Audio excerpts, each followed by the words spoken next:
Avez-vous déjà réfléchi aux raisons pour lesquelles votre subconscient ne soutient pas toujours les aspirations pour lesquelles vous investissez tant d'énergie?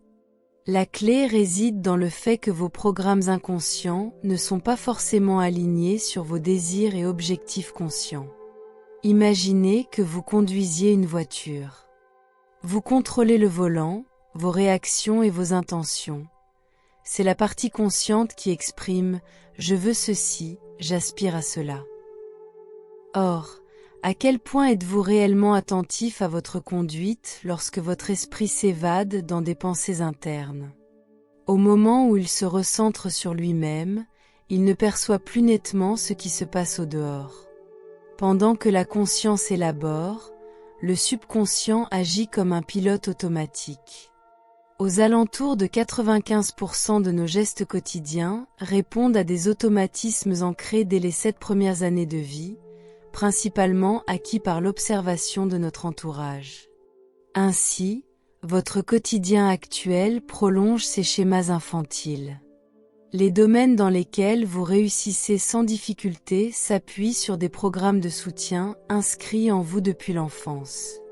Malgré tout l'acharnement et le temps que vous consacrez à vos objectifs, peut-être avez-vous cette impression de vous épuiser en vain. En réalité, vos automatismes inconscients freinent vos efforts parce qu'ils ne coïncident pas avec vos projets rationnels. Or, il vous est possible d'échanger ces anciens schémas négatifs, lesquels influencent vos décisions, contre des modèles positifs qui servent vos aspirations. Vous verriez alors l'esprit conscient et le subconscient collaborer à l'unisson, vous offrant jour après jour une sorte de lune de miel perpétuelle, où tout semble fonctionner. Pourquoi alors ne restons-nous pas en permanence dans ce sentiment de plénitude? Parce que nous demeurons ancrés dans des habitudes révolues, revivant inconsciemment de vieux mécanismes d'auto-sabotage.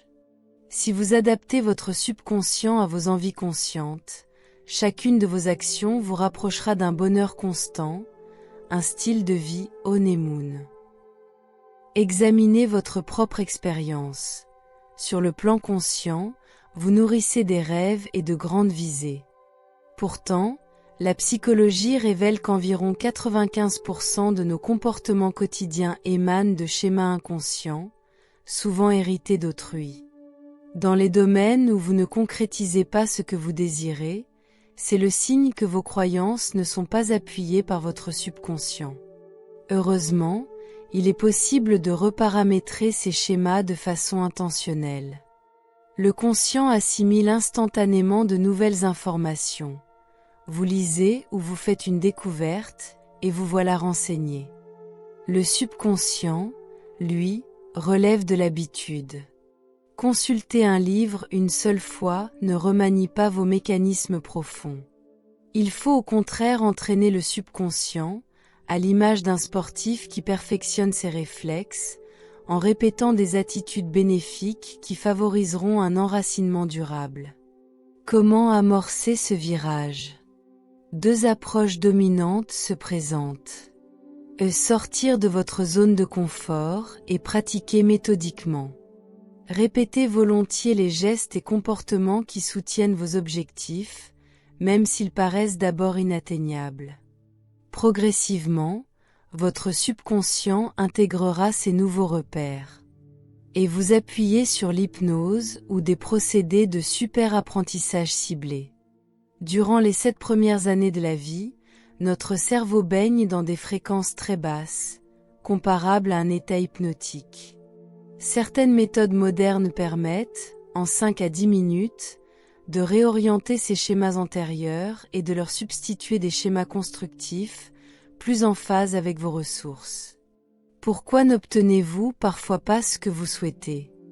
Ce n'est pas l'univers qui vous refuse quoi que ce soit, mais vos propres conditionnements inconscients, capables de dicter 95% de vos actes et de freiner toute avancée.